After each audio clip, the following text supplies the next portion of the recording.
Olá, meus queridos alunos do segundo ano, como vocês estão? Espero que estejam todos bem.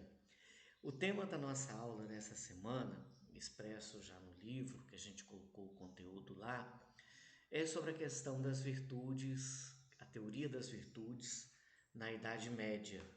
O que isso quer dizer? A gente estudou a ética antiga, a filosofia antiga, e, sobretudo, na filosofia de Aristóteles, nós temos uma ética centrada nas virtudes. E aí, lembrando, né, como a gente diz no texto, que são virtudes pautadas pela mediania.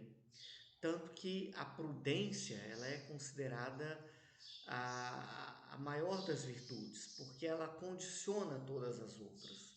O que significa prudência? Podemos dizer que é um meio termo, é a mediania.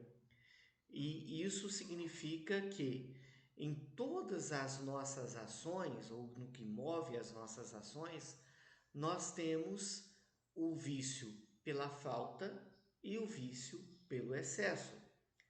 Ora, o vício pela falta, por exemplo, no caso de uma virtude comum que a gente considera, seria a coragem, né? A virtude central aí.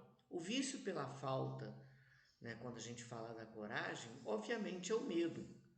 O vício pelo excesso, ele seria a imprudência, seria, né, o risco excessivo, né, uma coragem excessiva que leva a gente a agir inconsequentemente.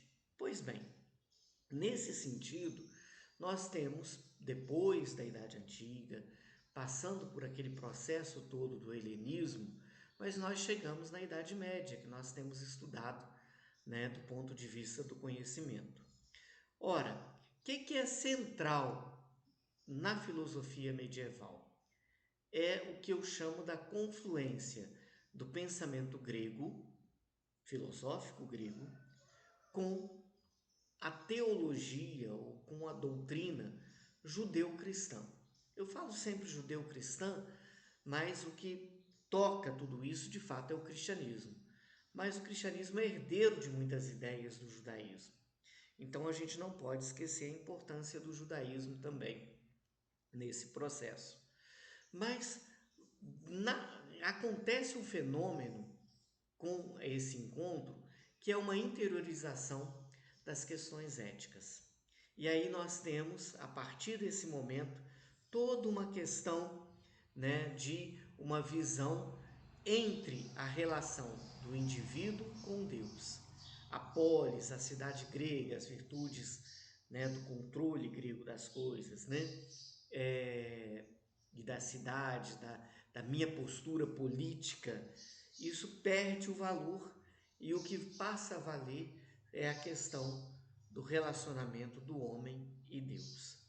E aí, nesse sentido, existe uma hierarquia das virtudes, da qual três virtudes passam a ser consideradas as principais: fé, esperança e caridade.